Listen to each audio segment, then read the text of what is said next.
blessés. Une centaine de maisons ravagées par les flammes. Voir tous ces gens qui perdent leur maison, c'est un désastre quoi. Et plus de 40 000 personnes évacuées. On a reçu l'alerte d'évacuation ce matin à 6h du matin. La situation dans le bassin d'Arcachon est devenue extrêmement compliquée. C'est un incendie qui a parcouru de 10 000 hectares. C'est le plus gros feu de la saison. Depuis 3 jours, les vacances d'été sur le bassin d'Arcachon et dans les Landes ont basculé dans l'horreur. Parti de Somos en Gironde mercredi 22 juillet, le feu a atteint la commune de Lège-Cap-Ferré vendredi 24 juillet matin, ravageant tout sur son passage. Le problème de cet incendie, c'est qu'il est toujours incontrôlable. Ce que craignent les pompiers, mais aussi les élus, c'est les tournes de vent. En fait, à la faveur des marées du bassin d'Arcachon, quand il y a marée basse et marée haute, en fait, les vents peuvent tourner. Des feux alimentés par des conditions météorologiques particulièrement défavorables, avec des canicules récentes. Toute la végétation est très sèche et les vents attisent les flammes. C'est la cata quoi. Et ça brûle, ça brûle, ça brûle, ça brûle. Les habitants de la presqu'île du Cap-Ferré ont reçu des messages d'évacuation dans la nuit de jeudi à vendredi. En fait, à 2h du matin, quand c'est un monsieur en vélo qui est venu nous prévenir que tout le monde était délogé, et on a vu un gendarme qui nous a dit que là, il fallait partir très très vite et rouler le plus loin possible. Bon, donc en gros, on a ordre d'évacuer la zone parce que le feu est là. Le problème, c'est qu'effectivement, pour accéder au Cap Ferré, c'est un peu un cul-de-sac. Donc, il y a une seule route. Et on imagine bien que quand il faut évacuer des dizaines de milliers de personnes, à la fois des habitants, mais aussi des touristes, c'est quand même compliqué d'évacuer tous ces gens via une seule route, ce qui suscite un peu la colère de certains locaux et de certains élus locaux, parce que ça fait des années qu'ils s'attendent à ce qu'un incendie se rapproche de cette zone et qu'ils réclamaient qu'il y ait au moins un deuxième axe pour pouvoir alléger cette seule route départementale qui est l'unique voie d'accès et l'unique voie de sortie de la presqu'île du Cap Ferré.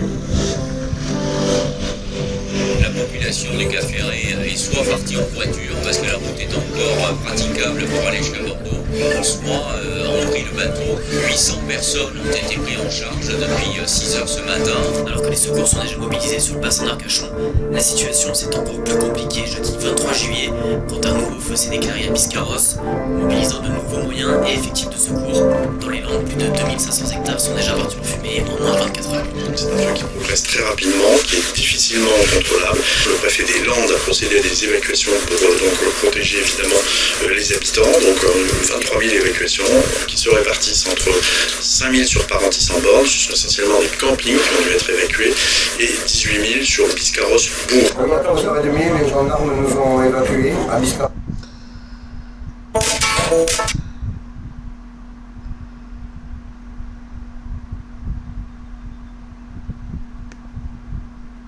Il est 10h, soyez les bienvenus, suite de notre édition spéciale consacrée à ces incendies totalement hors normes et hors de contrôle. Dans le sud-ouest, pas loin de 50 000 hectares ont brûlé depuis le milieu de semaine, en Gironde principalement, mais aussi dans les Landes. Ce matin, la situation reste critique. Le feu n'est qu'à une quinzaine de kilomètres de l'agglomération bordelaise. Les conditions météo restent défavorables à cause du vent, évidemment. La nuit a été compliquée, très compliquée même, et une nouvelle opération d'évacuation a dû être organisée. 55 000 personnes dans des communes à l'ouest de la capitale girondine en 24 heures. Au total, ce sont 220 000 habitants vacanciers qui ont dû quitter leur logement. Du jamais vu en France. Toutes les équipes de BFM TV restent mobilisées sur le terrain en Gironde, dans les Landes, dans le Var également, où là-bas aussi le feu est loin, très loin d'être maîtrisé. Les reprises se sont multipliées hier. Point presse à suivre.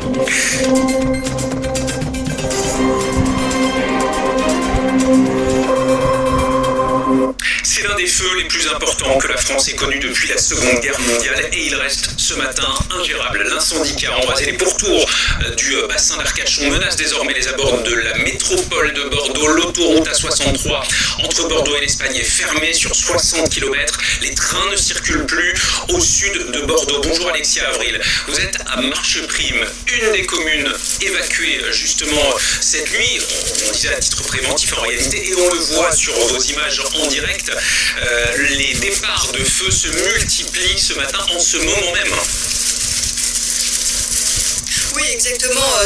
À l'instant même où nous parlons, vous voyez sur ces images des flammes importantes. Elles progressent. Ces flammes, elles n'étaient pas là il y a encore quelques minutes.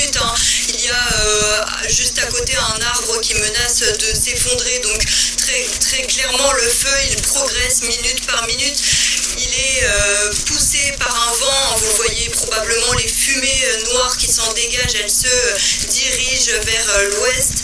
C'est un peu impressionnant, vous le voyez sur ces images. Et puis les pompiers restent mobilisés.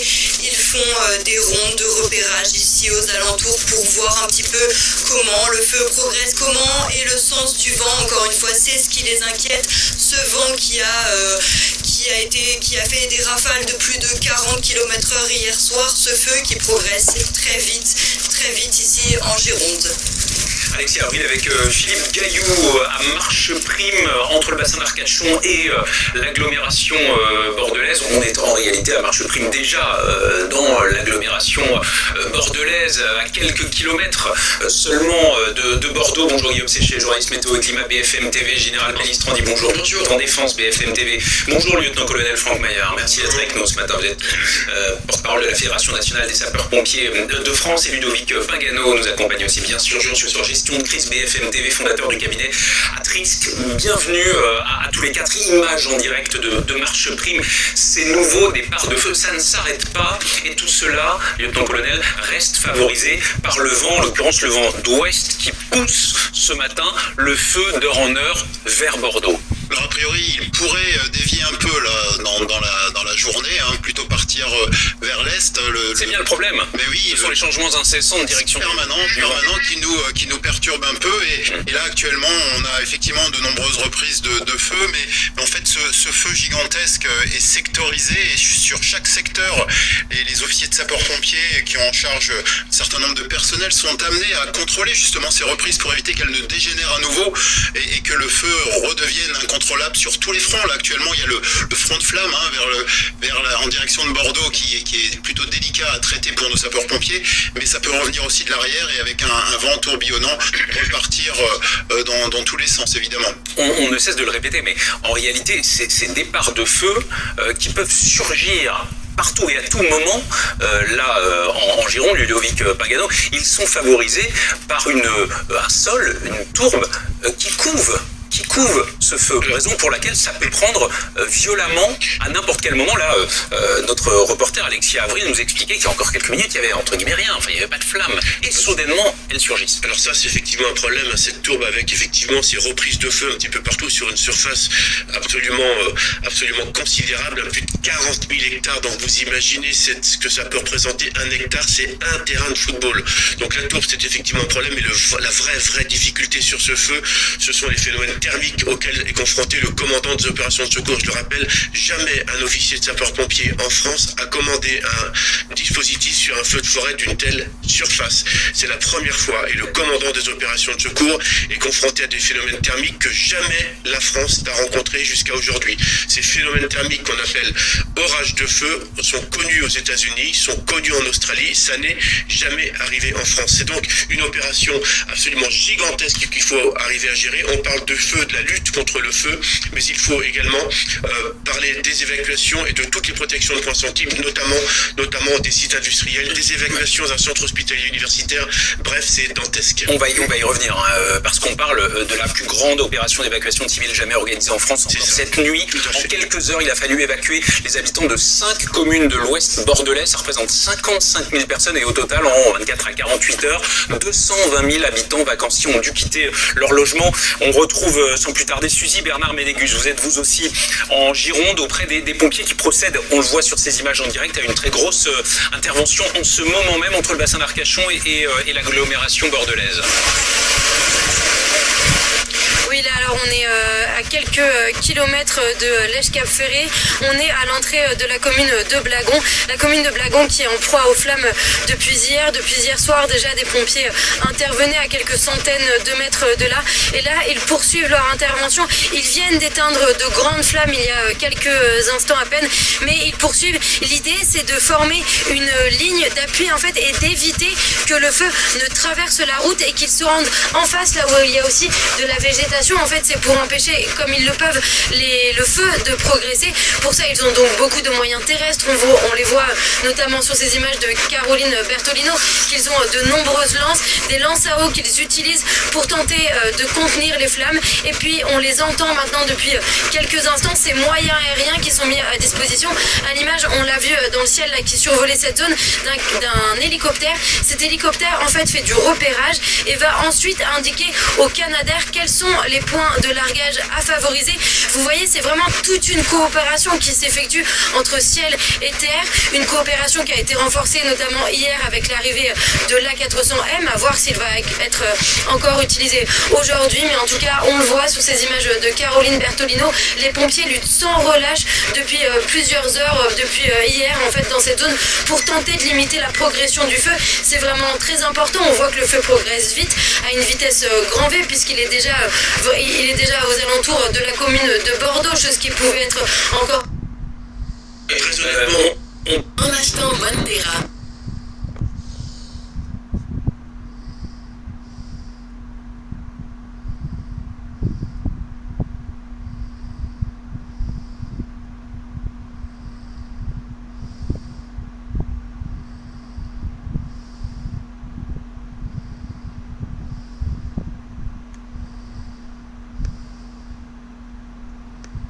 À droite, ça nous permet de rappeler les renforts militaires.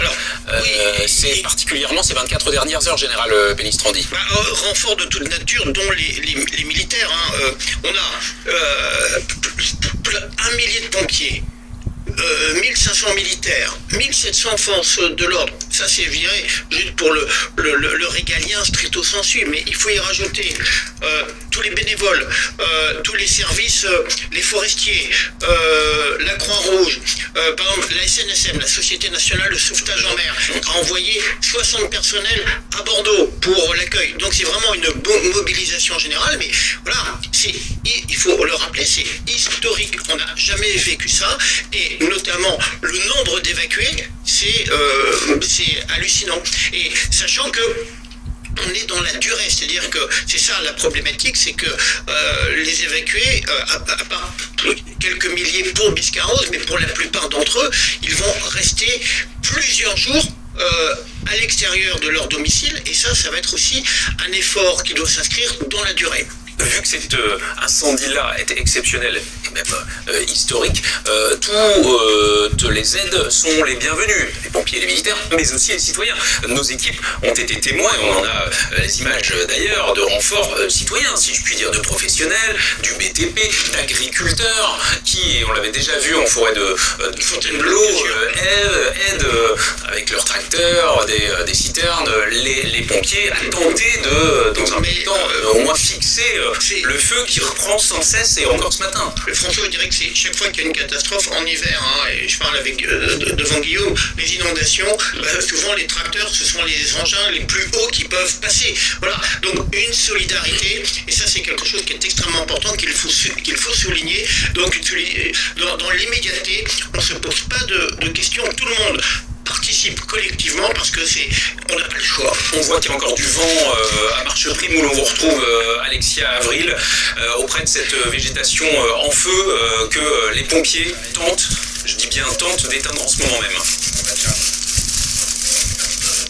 Écoutez, les pompiers ils sont mobilisés sur ce secteur, ils arrivent exactement là où on est, vous les voyez sur ces images, ils arrivent sur place actuellement. Ils étaient là il y a quelques minutes pour faire du repérage, savoir comment est-ce que ce feu se propageait, savoir un petit peu dans quelle direction allait le vent. Donc visiblement ils ont pris la décision de venir sur site. Vous le voyez sur ces images, les pompiers ils sont mobilisés, et puis ils sont accompagnés également de civils qui viennent sur place pour les aider. Vous le voyez, ces flammes impressionnantes. Ça bouge très vite ici, il faut le dire, il y a quelques minutes, ces flammes que vous voyez sur les images, elles n'étaient pas là, elles se sont propagées vraiment en quelques minutes seulement. L'arbre que vous voyez sur les images, il est sur le point de tomber. Ces flammes qui remontent, vous le voyez actuellement, ces flammes qui remontent, elles se propagent très vite évidemment à cause du vent. On en parle depuis ce matin. Ce vent qui met les pompiers, les sapeurs-pompiers en difficulté et qui les mobilise encore actuellement sur l'ensemble du territoire, notamment ici, on le rappelle, à quelques kilomètres de Marcheprime, une des communes qui a été évacuée hier soir. Merci beaucoup Alexia, avec Philippe Gailloux à Marcheprime, entre le bassin d'Arcachon et l'agglomération bordelaise. Nous sommes justement avec un maire, le maire de Saint-Médard-en-Jalles. Bonjour Stéphane Delpera. Delpera Vincent, hein. Vous êtes en direct avec nous, merci, soyez le bienvenu. Les habitants de votre commune ont eux-mêmes été évacués en début de week-end. D'abord, est-ce que vous pouvez nous dire, alors que l'on continue de voir ces images en direct de Marcheprime, nous expliquer un petit peu la situation chez vous là ce matin? Écoutez, pour notre part, heureusement, la situation est stabilisée. Le front d'incendie est, heureusement pour nous, mais malheureusement descendu plutôt vers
Durant 16 jours, l'équipe de production de Radio-Canada n'aura guère le temps de penser à autre chose. Monsieur Yvon Giguère, le superviseur du service des sports du réseau français de Radio-Canada. À 8 heures, il arrive au travail. Bonjour. Bonjour. Un genou devant le patron, vous voyez. Le patron, un genou. Ah oui, donc maintenant. Oui, alors? Oui, alors? Oui. Je comprends. Encore, ils ont pris une mission hier. Ça va très très bien. OK, les deux maintenant. Je m'en vais manger. Je m'en rappelle plus, là. Je m'en vais où? Au basketball. En 5 minutes? Alors, Duval. Oui. Vous en allez où, vous? Moi, un peu partout. C'est du bassin au vélodrome, bassin. Tu viens de dire d'aller me coucher? Oui. C'est ce que je devais faire, peut-être. Annonceurs, réalisateurs, assistants, analystes, tous s'y retrouvent pour planifier la journée. Voilà ce qui se passe à quelques reprises chaque jour au sein de l'équipe de production. Nous vivons actuellement notre plus grande aventure en télévision.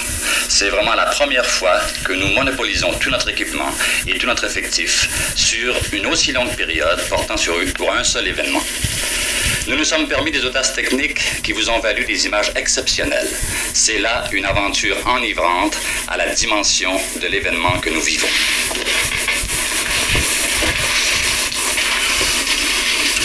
À main gauche, par un vertical, vert et blanc. Le cheval est C'est jamais au même endroit. Non, Je suis jamais au même endroit. Puis le football, en principe, il n'est pas d'avant. J'aime bien ça que les prix et une discipline. Le village olympique. Ils sont chanceux, on ramasse Claude Ferrand. C'est des grandes journées. Ben, il commence tard comparativement à d'autres. Les commentateurs et analystes quittent la maison de Radio-Canada pour se rendre à leur lieu de compétition.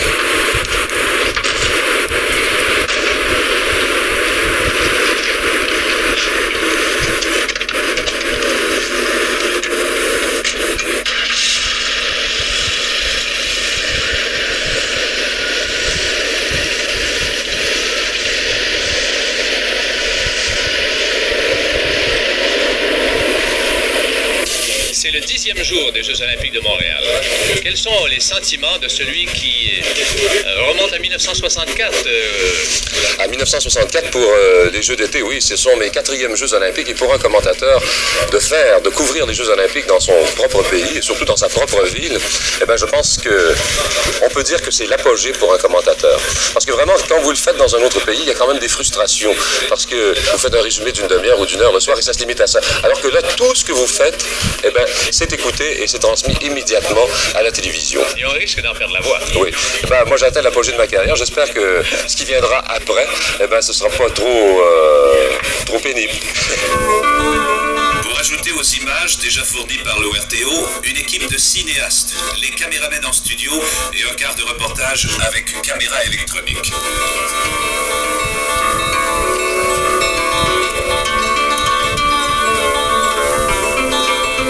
Gaston Dagenet, producteur coordonnateur de ces reportages. Puisqu'on doit l'interviewer, on lui demandera de se soumettre aux mêmes consignes que pour les annonceurs et invités, le maquillage. Mais l'esprit est toujours au même endroit. Pour Gaston Dagenet, durant les Jeux, son domaine, c'est la salle de contrôle du Studio 45. Attention sur les micros. 4. Il faut dire que j'ai aussi déjà coordonné les élections provinciales et fédérales. Et c'est à peu près le même principe. Ouais. C'est un principe où on a 10-12 équipes qui sont activées, 10-12 emplois différents. Mais ce travail de préparation, ça remonte de façon active. Je sais que vous y pensez depuis longtemps, mais à quel moment avez-vous choisi vos réalisateurs, votre équipe de production, et que le plan d'attaque a finalement été finalisé, et dire à tous les patrons, ben voici, c'est ce qu'on va faire. Au niveau de Radio-Canada, la société comme telle avait déjà planifié avant que je sois là. Ils avaient, par exemple, les résultats de la section sportive. Le service était déjà en affectation avec ORTO, parce que c'est quand même nos spécialistes qui sont là-bas. Alors nous, ici, sans se faire trop mal, on a gardé 2 jeunes réalisateurs. Julie s'est élevée avec une vilaine infection urinaire.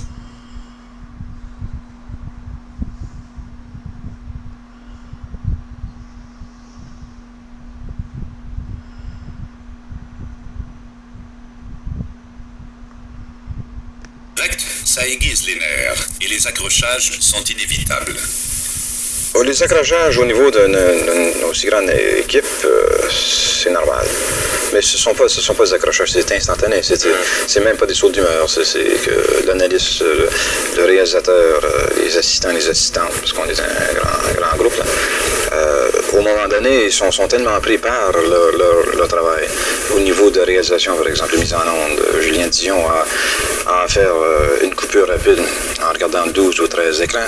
Et il doit vous forcer, messieurs les commentateurs et les journalistes, à sortir le plus vite possible. Parce qu'il ne peut produire seulement qu'une image à la fois. C'est ça. On a quand même du différé, mais le différé, il faut tout de même pas tout laisser à la tour. André, qui lui a fait ses résumés, parce que si on lui laisse tout le différé dans une journée, le résumé de 11h30 et de 6h, c'est-à-dire 23h30 et de 18h, va durer un autre 18h. Finalement, quelle serait la leçon de tirer de tout ça, Gaston? Si c'était à refaire, vous feriez la même chose? Je pense que techniquement, oui. Techniquement, je pense que je fais la même chose. Je pense que je réinstallerai Monsieur Le Cavalier comme maître d'œuvre. Parce qu'il est quand même une qualité, il y a une qualité, une quantité très sûre. Il y a un tempérament qui est agréable, pas de saut d'humeur. Et je pense que dans tout ça, là, c'est l'expérience. C'est un mot que j'aime beaucoup. On travaille en synectique. C'est une planification qui dure maintenant depuis 4 mois d'une façon intensive. Tu recours après, Gaston? Combien de jours? Oh, une semaine peut-être. Il sera mérité, hein? Oh, j'espère, oui. Chez les dames, c'est la jeune Nancy Garapic qui a le meilleur temps. Elle a fracassé la marque olympique. Ça, c'est de peu d'importance puisqu'on fait ça régulièrement, couramment, facilement. Le décor du 45 avec le maître d'œuvre, René Le Cavalier. Ces 9 écrans témoins nous font voir toutes les images des caméras situées au lieu des compétitions. Ces tableaux nous donnent les statistiques les plus pertinentes. L'analyste Francis Millien surveille tout ce qui se passe. Sur le plateau, l'assistant au réalisateur et les caméramans.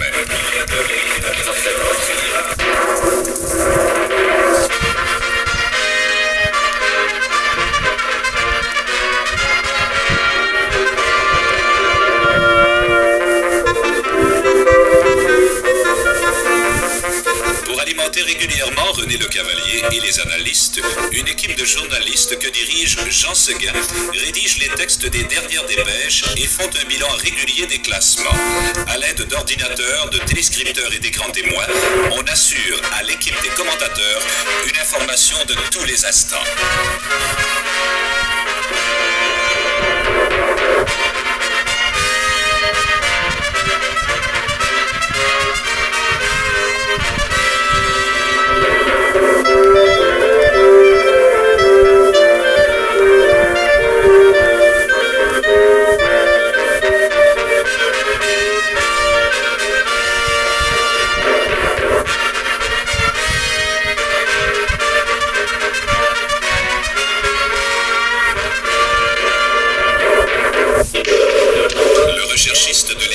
C'est Yvon Dor. Depuis Munich, Yvon a monté une véritable bibliothèque de documentation olympique. Tout y est. Fort de son expérience acquise à la recherche de l'émission JO, Yvon Dor est l'homme qui peut renseigner toute l'équipe sur n'importe quelle facette de l'olympisme. Cette documentation est indispensable aux commentateurs. Au niveau des fausses, il n'y a rien d'alarmant. Alors, c'est vraiment, on veut voir en action. En action. Alors, nous attendons la décision officielle du juge. Alors, c'est commencé, mesdames, messieurs.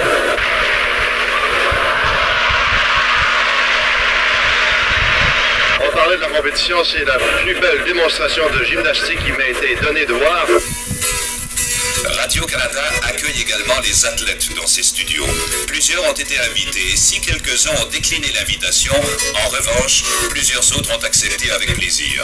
Entre autres, Nadia Comaneci, Theodora Ungurianu, Daniel Morelon, Henri Boirio, Ludmila Tourischeva et Nelly Kim.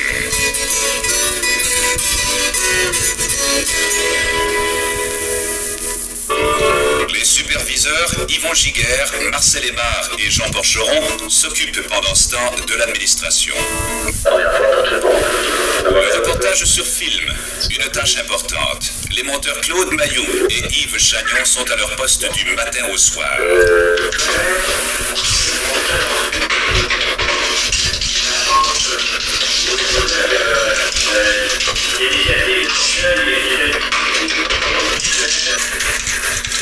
Une fois le film monté, il faut faire le mixage de la voix et de la musique.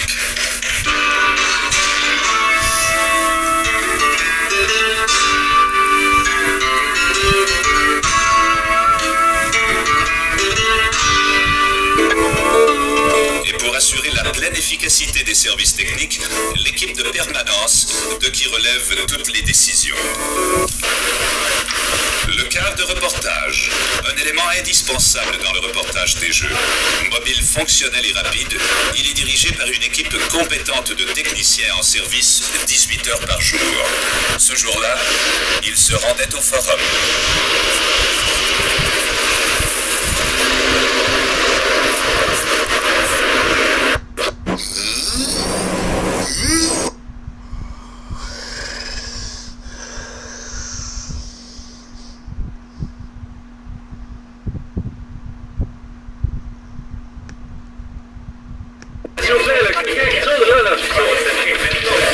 Alors Jean-Claude, dans l'haltérophilie, il s'est gagné une médaille d'or ce soir, comme d'habitude. En effet, René, et en haltérophilie également, nous avons droit à une surprise. C'est-à-dire que dans la classe des 90 kilos, c'est-à-dire 198,4 livres... Entre deux épreuves, on parle de sport, évidemment. Jean-Claude Fortier et Francis Millat, les deux analystes en studio, comparent leurs notes. On va venir en studio faire la traduction de tout. C'est ça, là. Encore du faux? Encore du faux. Ça arrive dans à peu près 5 minutes. Mais tu me le coupes à 3 minutes et demie maximum. Nous assistons actuellement à une réunion du groupe, réunion de production du groupe qui prépare tous les soirs le résumé présenté à 23h30 sur nos ondes. On retrouve les deux réalisateurs avec leurs scripts, leurs assistantes ainsi que les scripteurs et les omnisports engagés par Radio-Canada pour la période des Jeux. Le principal handicap qu'ils doivent rencontrer est le temps. On sait que cette réunion a lieu tous les soirs à 19h et qu'en soirée comme ce soir par exemple, il y a 5 finales en natation qui pourraient devenir des éléments très importants à présenter dans le résumé de 23h30. Jean-Claude Neighbor ne nage ce soir, lui? Je pense que oui. Je sais qu'il y a Montgomery qui nage ce soir. Il y a Montgomery, pas là. Montgomery nage. Vous préparez ce métier-là, si jamais il casse la barrière de 50 secondes. Mène 400 mètres, c'est mon gars de medley. Il va courir là-dedans, lui. Le score, c'est Ryan Jones. Ryan Jones, elle a fait partie du pentathlon, hein, tu m'as vu, là? Ça a commencé aujourd'hui, hein? Tu viens fait, Paul? Quels sont les bienfaits dans le pentathlon ce soir? C'est parti. L'on fait la présentation des médailles de la dernière compétition.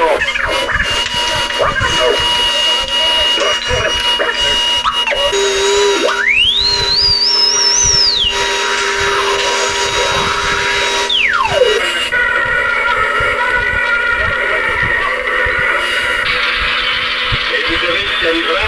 Peut-être une page dans l'histoire du plongeon de Oval sera écrite.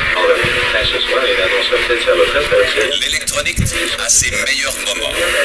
La magnétoscopie, 4 salles de travail, 8 magnétoscopes, 6 réalisateurs et assistants, 6 script assistantes et une quinzaine de techniciens. Une forte équipe pour préparer le résumé de fin de soirée. 9 plongeons. Les 4 premiers plongeons étaient obligatoires, les 6 derniers au choix du plongeur. Ce résumé, il vous parvient du studio 46. Une minute au VTR, ascension québécoise. Alors, Eder n'aura pas gagné cette fameuse 5e médaille qui lui échappe. Je ne sais pas si stratégiquement on dira qu'on aurait dû lui céder le 4e relais et non pas le premier.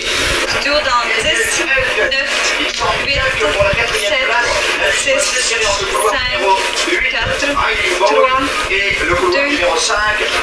Les athlètes aiment ces compétitions, veulent des rencontres internationales, aiment les Jeux Olympiques, pourvu qu'on les entende. Bonsoir, bonne nuit.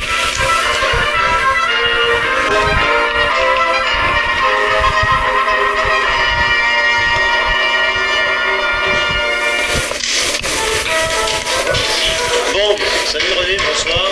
Jean-Marie, Jean-Claude. Mesdames, Messieurs, à Radio-Canada, durant les Olympiques, c'est à peu près comme ça que ça se passe. Mais pas seulement durant une journée, mais durant 16 jours consécutifs. Voilà, c'était notre émission, la production à Radio-Canada durant la 21e Olympiade.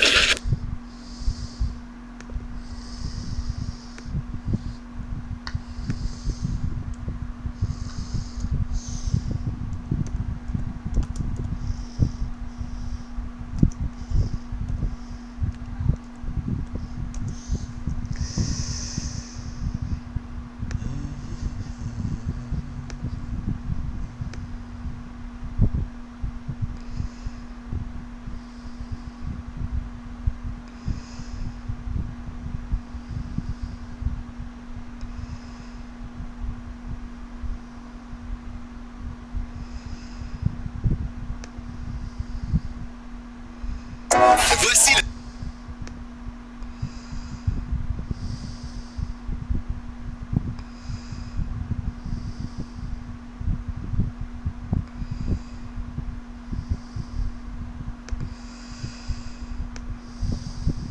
Selon moi, les 2 prochaines... Je vais vous montrer pourquoi. Selon moi, les 2 prochaines semaines pourraient être les plus importantes depuis le trailer 2. Et le plus fou, c'est que tout est en train de se mettre en place exactement comme Rockstar l'avait déjà fait avec Red Dead Redemption 2.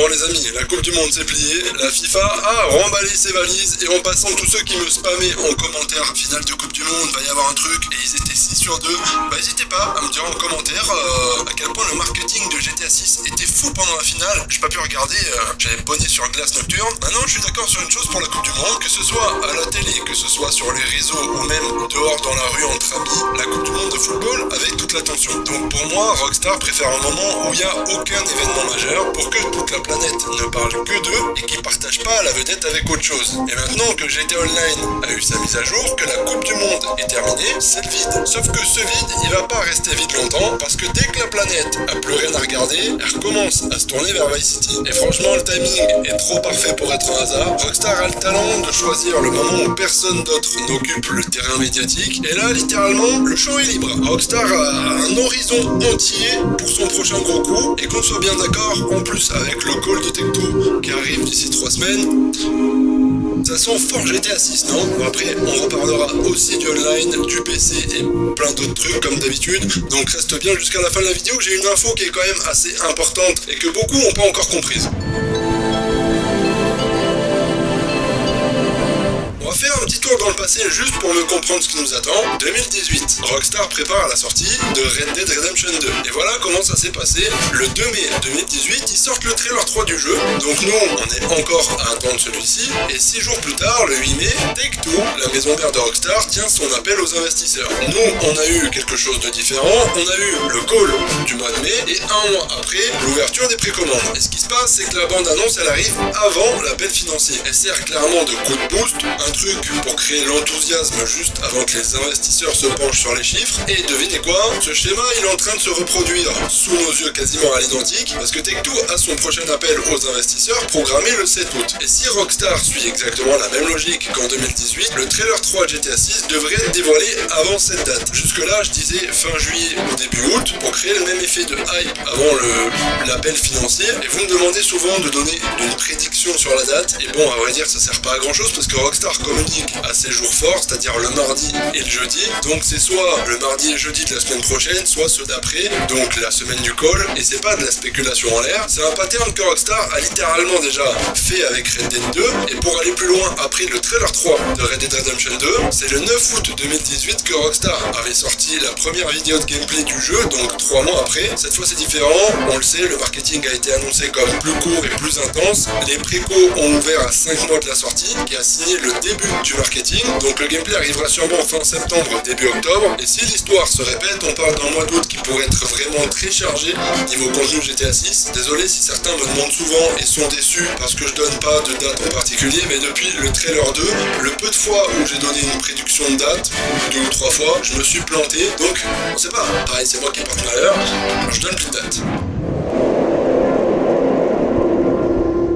Vous allez me dire, ouais mais Rockstar communique jamais, comment tu peux prédire quoi que ce soit de toute façon? Sauf que justement là, la semaine dernière, Rockstar a posté 5 fois sur ses réseaux, ce qui est énorme pour un studio plongé dans le silence. On voit aussi que les publicités, je vous en ai parlé dans ma précédente vidéo, se remettent en route sur toutes les plateformes. Et évidemment, à l'heure où je vous parle, il n'y a aucune date officielle qui a été annoncée pour un trailer 3 ou quoi que ce soit d'autre. Tout ce qui circule, y compris ce que je viens d'expliquer avec le pattern de Red Dead, c'est de la spéculation construite sur des éléments factuels du passé. J'affirme rien, comme d'habitude j'essaye d'être honnête plutôt que vendre du vent. Cela dit, plusieurs médias spécialisés, dont Forbes, pointent tous vers la même fenêtre, fin juillet à mi-août 2026, avec le 7 août, la date de l'appel investisseur comme moment clé qu'on découvrira ensemble, tout comme la prédiction depuis des mois qui n'a pas changé de Tom Henderson. Et on peut aussi parler de chiffres précis, on est à environ 120 jours de la sortie du jeu quand je tourne cette vidéo, 63 semaines depuis la bande-annonce 2 et 137 semaines depuis la toute première bande-annonce. Et il y a un autre pattern qui revient souvent, les 2 bandes-annonces précédentes de GTA 6 sont sorties le premier mardi du mois. Le premier c'était prévu, la Ligue, bref,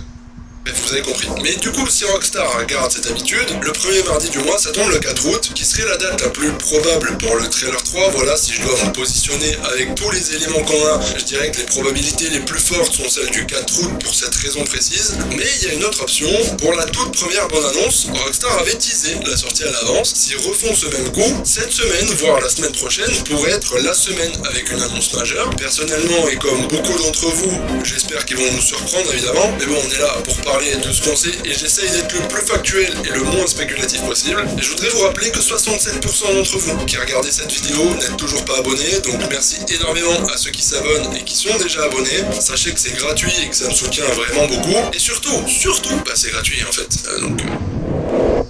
Que vous soyez sur la rue Chambord,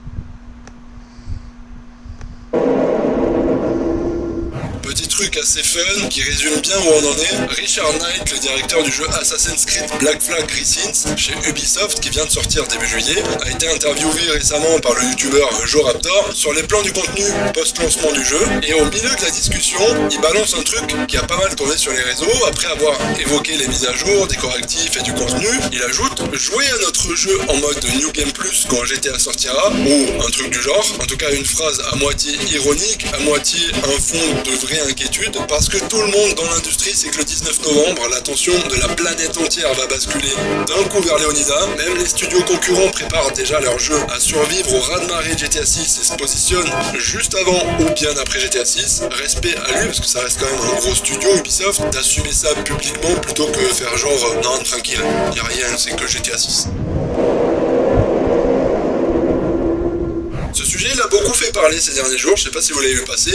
Ben Thompson, analyste bien connu dans l'industrie tech et fondateur de Stratechery, est passé sur l'émission TBPN début juillet. Il a lâché une prise de position sur le prix de GTA 6. Pour lui, les $80 demandés pour l'édition standard, c'est ridiculement bas. Il a dit tel quel, il devrait faire payer $200 pour ce jeu. Son argument, c'est que GTA 6 serait selon lui le dernier grand jeu façonné presque intégralement par des humains avant que l'intelligence artificielle ne prennent une place massive dans la fabrication des jeux vidéo. Il parle d'années et d'années de travail acharné, du sommet de savoir-faire AAA, et va jusqu'à dire qu'il paierait volontiers $200 rien que pour honorer l'existence du jeu, même s'il n'est pas sûr d'y jouer un jour. Sans surprise, ses propres collègues sur le plateau lui ont dit qu'il venait de sortir un avis qui était une bombe nucléaire, et c'est marrant parce que Strauss Zelnick, le patron de Tecto, avait justement insisté sur le fait que Rockstar n'utilise aucune IA générative dans la construction GTA 6. Chaque quartier, chaque rue, chaque bâtiment de Leonida serait façonné à la main, pas généré procéduralement, ce qui d'une certaine manière va exactement dans le sens de l'argument de Thompson,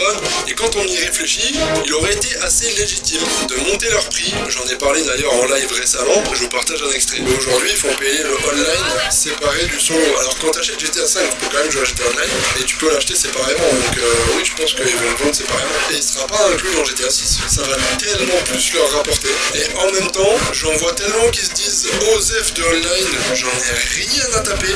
Moi, ce qui m'intéresse, c'est que le solo. C'est pas plus mal du coup, parce que tu proposes une expérience solo à ceux qui veulent que du solo, et les joueurs qui veulent que du online, c'est pareil. Ils ont pas besoin de s'acheter le jeu solo. Donc peut-être qu'ils pourront proposer le jeu online moins cher. La question du prix, elle avait été surtout évoquée par les investisseurs, parce que vu l'argent qui a été dépensé dans le jeu, le fait de le vendre plus cher, parce que c'est un jeu dit plus haut de gamme, ça paraît quand même assez légitime, tu vois. La contenance, ça fait quand même aussi beaucoup, même si t'as un très bon jeu. On le voit avec Spider-Man, le Spider-Man Miles Morales, il est très court et il coûtait 90 balles et pourtant il fait que 15 heures de jeu, c'est un très bon jeu. Mais la contenance fait que aussi, vu que GTA 6 est censé être un jeu quand même assez riche, c'est pas un jeu de 10 heures comme Miles Morales, tu vois. Donc on peut comprendre que certains auraient voulu une hausse du prix. Et puis il y a aussi la question du marché global du jeu vidéo, parce que quand t'es dans un marché où tu proposes un jeu avec un standard bien plus élevé à un prix similaire aux autres, c'est pas cohérent avec le marché en fait. T'es censé augmenter ton prix et là ils l'ont pas fait, donc le marché va être un petit peu en PLS aussi, parce que du coup ils vont devoir augmenter leur standard et tous les studios ont pas les moyens de Tech2 de mettre des milliards dans leur jeu. Donc c'était quand même très légitime de vouloir augmenter le prix. Et puis le jeu dure 13 ans. Alors c'était le cas de GTA 5, ce sera pas forcément le cas de GTA 6, mais oui aussi. Peut-être que le online se vendra plus cher lui par contre, puisqu'il prévoit de le développer plus longtemps aussi. Donc en vrai, Rockstar, l'industrie les avait poussés un petit peu et les investisseurs à augmenter le prix pour que ça soit cohérent, ils auraient été légitimes de le faire. S'ils vendent le online séparément, le prix sera donc plus élevé. Tu veux dire si t'achètes les deux? Oui, on peut le voir comme ça. Effectivement, il y a des gens qui vont gueuler en disant, vu qu'ils vont vendre le online séparé, le jeu sera plus cher. Sauf qu'on te vend une expérience solo et un online séparé qui peuvent être joués individuellement. C'est-à-dire que demain, t'as un joueur qui veut jouer jouer qu'online, il peut le faire, ça lui coûte pas plus cher. Un joueur qui veut faire que le solo, il peut le faire, ça lui coûte pas plus cher. Ce sera le joueur qui veut jouer aux deux à qui ça coûtera le plus cher. Et en parlant de prix, pendant le montage de cette vidéo, Kotaku vient de sortir un article qui en parle justement, et ils disent qu'en gros, si vous vous demandiez si l'absence de version physique au lancement et le prix de $100 pour une version plus complète empêcherait les joueurs d'acheter, c'est pas du tout le cas, bien au contraire. En fait, c'est la version la plus chère, selon un rapport au 20 juillet, qui était le plus précommandé dans 9 territoires, dont les États-Unis, le Canada, le Royaume-Uni, la France et le Japon. De nombreux internautes se plaignent que cette version à $100 soit la seule véritable version du jeu et que les joueurs achetant l'édition moins chère n'obtiennent pas le jeu complet. Et malgré ça, c'est bien cette version à $100 GTA 6 qui domine les précommandes sur PlayStation à travers le monde. Comme quoi, encore une fois, s'ils avaient proposé le jeu plus cher, ça aurait pas changé grand chose. Et donc, cette conversation avec la communauté en live, ça m'a amené à un autre sujet, le prix du online, mais aussi l'aspect standalone du solo et du online. Et justement, il fallait que j'en fasse un gros rappel. Avec tes desks.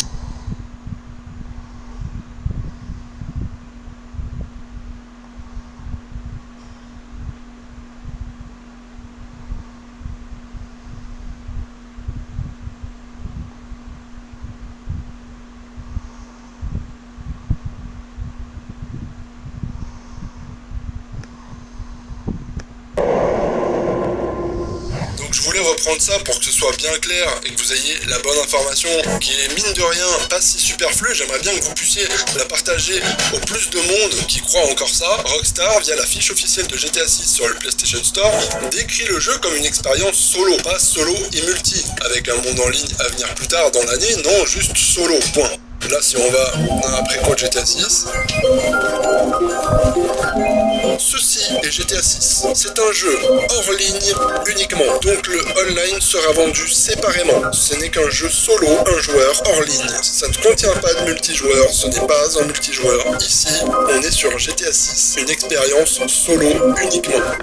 Et à ce jour, aucune annonce sur un mode multijoueur, un coop ou un successeur à GTA Online n'est annoncé. D'ailleurs, il est bien marqué un joueur. Donc, pareil, le mode coop, tous ceux qui se disaient j'espère qu'il y aura un mode coop pour qu'on puisse jouer Lucia et Jason sur le même écran, qu'on puisse se faire kiffer en écran scindé, ça n'existera pas. Il y a plein de raisons techniques à ça. J'en ai aussi parlé dans le même live, mais je vais pas plus rentrer dans les détails. En gros, ça n'y sera pas. Donc, on va pas de toute façon tergiverser. Après, pour ce qui est du online, si on regarde, GTA 5 à l'époque sort le 17 septembre 2013 et GTA Online lui arrive seulement le 1er octobre, donc 2 semaines d'écart. Le temps de laisser aux joueurs découvrir et profiter du solo avant d'ouvrir le multi. Et pour Red Dead Redemption 2, Red Dead Online avait mis carrément plusieurs mois à débarquer après la sortie du jeu, il me semble. Donc oui, l'absence du multi Day One c'est normal, mais RDR2 avait montré qu'il y avait dans la précommande un accès anticipé au online, donc ça veut dire que le jeu comprenait le multijoueur et c'est pas le cas ici. Donc il faudra certainement s'attendre à avoir le modèle existant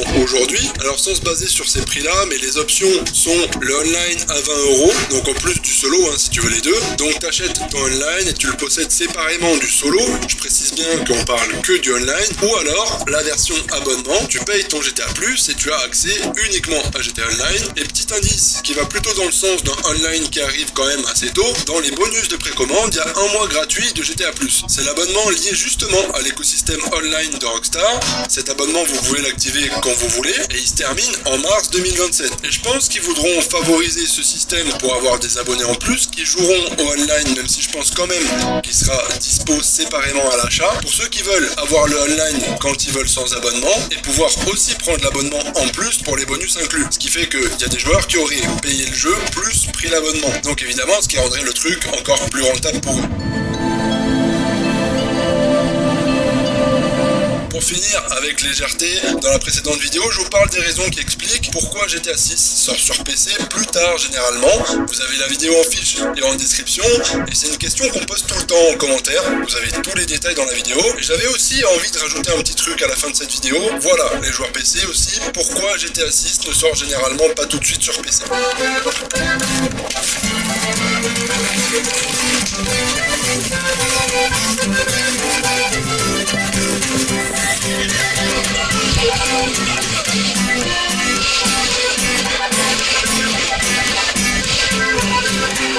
Bref, tout ça pour dire, sur console du moins, on y est presque. On est passé officiellement en dessous de la barre des 4 mois de la sortie. Là, sauf mauvaise nouvelle, il n'y a plus de raison pour que ça reste aussi calme que les 2 ans qui viennent de passer à l'approche de leur jeu. Je vous avais aussi montré dans une autre vidéo que Rockstar a tendance à accélérer très fort, au point même de faire des posts quasiment journaliers dans leur prochain jeu. Donc à partir de maintenant, activez bien les notifs. Si vous avez eu du mal à suivre pendant les précommandes, je pense que vous avez encore rien vu. Dis-moi ce que tu penses de tout ça en commentaire avant la fin de la vidéo. Le petit like, c'est la récompense. Merci et bienvenue aux nouveaux abonnés. Une playlist GTA 6. T'attends juste là si t'en veux encore plus. On se retrouve dans la prochaine vidéo pour encore plus de GTA. D'ici là, portez-vous bien, bande de BG.